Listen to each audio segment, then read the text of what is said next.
again, thank you all for coming here today. I also thank the many people behind the scenes who have helped to educate me on the global issues and how they are being implemented at a state level so that I can be an effective elected member of your parliament.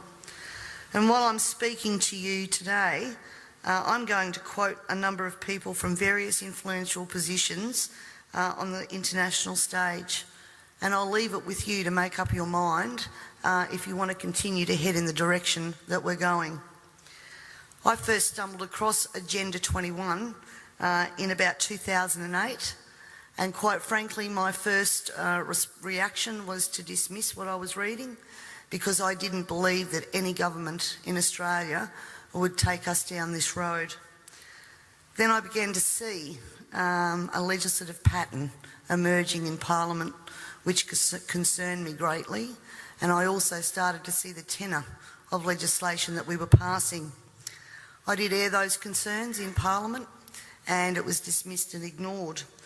The words Agenda 21, ladies and gentlemen, were never meant to be spoken.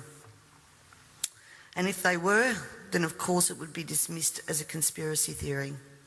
Because if people knew Agenda 21 and what it stood for, there's plenty of information out there where they could actually learn what the end game was, and governments didn't want that to be known. My dad always said to me that people only lie for two reasons. One reason is because you're ashamed of what you're doing, and the second reason is that you don't want people to be warned just before you screw them. And I honestly believe that these secrets have been, thank you, that these secrets have been kept for both of those reasons. Ladies and gentlemen, the origins of the environmental movement as we see it began back in 1968 when the Club of Rome was formed. The Club of Rome has been described as a crisis think tank which specialises in crisis creation. The main purpose of this think tank was to formulate a crisis that would unite the world and condition us to the idea of global solutions to local problems. In a document called The First Global Revolution, authored by Alexander King and Bertrand Schneider, on pages 104 and 105, it stated, "In searching for a new enemy to unite us, we came up with the idea that pollution, the threat of global warming, water shortages, famine and the like would fit the bill. All these dangers, of course, will be caused by human intervention that will require a global response." That's the origin of global warming, ladies and gentlemen. In 1975, Australia agreed to bring in a new economic order via the Lima Declaration on the Second Conference of the United Nations Industrial Development Organisation.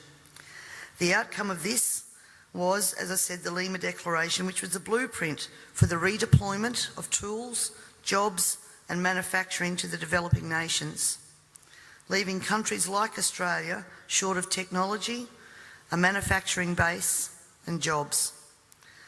Blind Freddie can now see what the outcome of that has been for our country, with their unworkable trade and tariffs agreements hand in hand with this that have followed as a matter of course.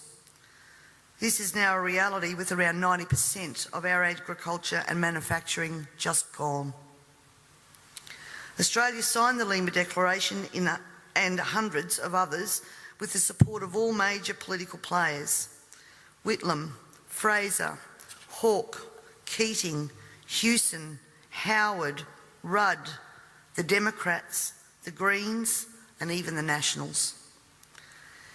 It has been put to me that all of these treaties were the foundation for the rollout of Agenda 21, and it seems that Australia has been moved around the global chessboard, and our so-called leaders were either complicit or naive to the long-term consequences.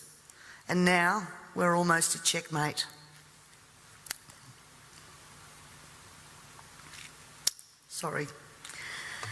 In 1992, the former President of the United States, George Bush Sr., said, "Effective execution of Agenda 21 will require a profound reorientation of human society unlike anything the world has ever experienced. A major shift in the priorities of both governments and individuals, and an unprecedented redeployment of human and financial resources. This shift will demand that a concern for the environmental consequences of every human action will be integrated into individual and collective decision-making at every level. Cutting through the code, I want everyone to consider what the words profound reorientation of all human society and unprecedented redeployment of human and financial resources actually means. For everyone here tonight not familiar with Agenda 21, I would suggest that this is the beginning of your learning curve, not the end. In 1992, Maurice Strong, Secretary General of the UN Earth Summit and member of the Club of Rome, said, "It is clear that current lifestyles and consumption patterns of the affluent middle class involving high meat intake, consumption of large amounts of frozen and convenience foods, use of fossil fuels, ownership of motor vehicles, small electrical appliances, home and workplace air conditioning, and suburban housing are not sustainable." Put those statements together with the previous one, and it must become clear that Agenda 21 is about controlling every aspect of our lives: how we eat, what we eat, how much we eat, how we move around, food production, the amount of food, and where we even live. Dixie Ray, former Washington State Governor and Assistant Secretary for Oceans and International Environmental and Scientific Affairs, stated, "Agenda 21 seeks to establish a mechanism for transferring the wealth from citizens to the third world. Fear of environmental crisis would be used to create a world government and UN central direction." From a report in the 1976 UN's Habitat 1 conference, land cannot be treated as an ordinary asset, controlled by individuals and subject to the pressures and inefficiencies of the market. Private land ownership is also a principal instrument of accumulation and concentration of wealth, therefore contributes to social injustice. In other words, ladies and gentlemen, if you work hard and you exercise good financial management and invest in property, you are contributing to social injustice. In a report from the President's Council on Sustainable Development, we need a new collaborative decision process that leads to better decisions, more rapid change, and more sensible use of human, natural, and financial resources in achieving our goals. And at the same time, Harvey Reuven, Vice Chair of the Wildlands Project, says individual rights will have to take a back seat to the collective. J. Gary Lawrence, Advisor to President Clinton's Council on Sustainable Development, participating in a UN advocated planning process would very likely bring out many of the conspiracy fixated groups and individuals in our society, and here we are. This segment of our society, who fear one world government and UN invasion, through which our individual freedoms will be stripped away, would actively work to defeat any elected official who joined the conspiracy by undertaking Agenda 21. So we will call our process something else. We will call it comprehensive planning, or growth management, or smart growth. We ended up with sustainable development. The redeployment of human and financial resources has now become visible to us all via the cut to services and programs to assist the sick, the young, the elderly, and of course the creation of another level of poverty now identified by the term the working poor. I was speaking to a person last week and he said to me, if Hitler was still around, he'd be sitting back thinking, I didn't need bullets for a global takeover. And he'd be right. We see daily cash grabbing via new taxes called levies, supposedly because we are cash strapped in this state, and at the same time see big project spending that does not fit with the message that we are in financial crisis. But we the people have to tighten our belt. while the government seems absolutely unaware and unconcerned of the amount of debt that it is accumulating. This in turn means that taxes, levies, fines and other penalties increase, as well as the cost of living rising exponentially, and the ordinary citizen's ability to exist well is compromised with almost every law that we pass. We're constantly paying for so-called services that we don't receive. This is wealth redistribution at the grassroots level, redeployment of financial resources, ensuring only hardship for the citizens who just really want to get on with their lives. The Parliament has also ventured into the rights of people to own and retain their property and manage it without government interference. In particular, the laws around, as Peter said, water allocation, natural resource management, the Native Vegetation Act, Development and Planning Act, which are all equally toxic to our food producers as they are to our long-term security, we city dwellers. Everyone needs to remember we all pay a natural resource management levy on our tax rates. So this is not just going to affect the food producers.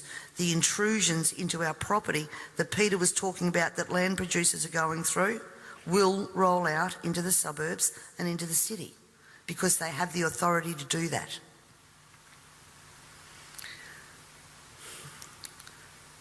We all have already fiddled in Parliament with land titles of people in rural areas, and I'm talking about the Barossa and McLaren Vale legislation that passed. And the word used to the buzzwords used to justify that was heritage status. At the same time that our right to own and manage our land, have access to water, produce adequate food to ensure that our only option is not to consume often toxic and substandard food from places like China, this government has been working overtime to take away our rights to common law through many pieces of legislation. Common law is what guarantees us an ability to correct injustices. This coming year, I promise you, you will also hear debate over a number of pieces of legislation that will further erode our common law rights. And you have to get behind me on this, ladies and gentlemen, to stop this from going through. As Agenda 21 became more and more apparent to me, I began using the line in Parliament, the government was now declaring war on its own citizens. And that goes back as far as 2008. This, of course, led me to being labelled a conspiracy theorist. But here we are now, openly talking about Agenda 21 and the ramifications we will see in a short period of time if this is not stopped in its tracks. Let me just say that I often hear we cannot stop what is happening.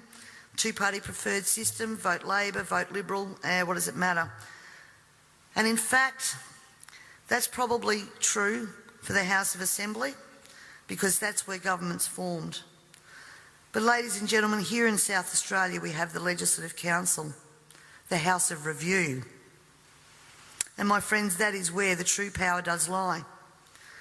And the last thing that governments want you to understand is that no matter who is in power, the Legislative Council is there for checks and balances. And when the Legislative Council isn't overly influenced by the major parties, legislation can be blocked.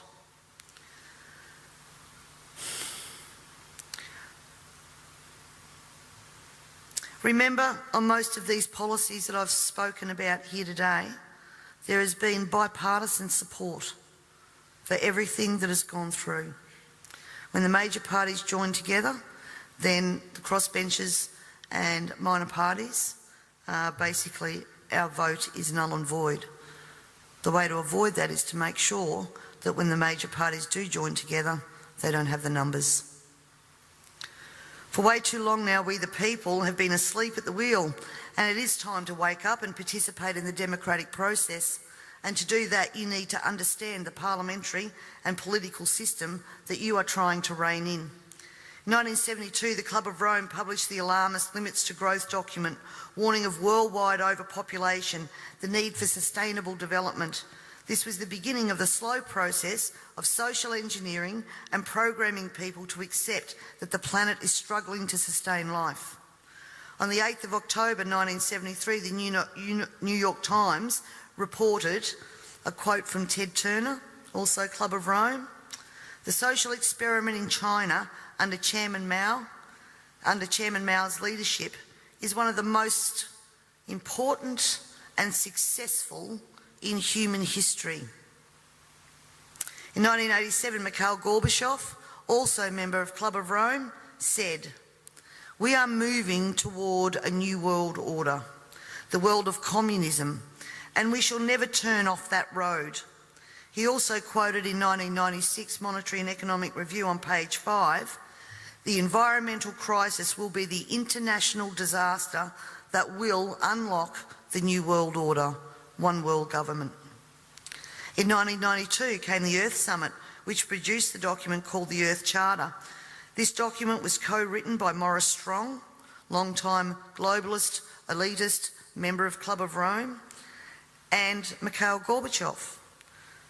Both Strong and Gorbachev stated that it was hoped that this document would be adopted as the new 10 Commandments, with environmentalism as the new one world religion. Out of this summit came Agenda 21. Ted Turner, who was also a member of the Club of Rome, was quoted as saying in 1996, "The total population of 250 to 300 million people is ideal. That means a reduction of 95% from present levels would be even more ideal. Anyone who abhors the China one-child policy is simply a dum-dum." In 1998, the Baltimore Sun reported on July the 7th, most of Ted Turner's first donation to the UN of $22 million went to programs that seek to stall population. Another goal of the depopulation process is that the upcoming generation will submit to sterilisation to save Mother Earth. Ladies and gentlemen, everything I've said here tonight can be verified by document searches, and it is now time for us all to take off our blinkers and encourage our neighbours to take off their blinkers. And it's also time for you to demand that every person you elect fully understands this policy that is being rolled out via local, state and federal government at a concerning rate. We're not talking about decades, we're talking about only years before this is fully implemented.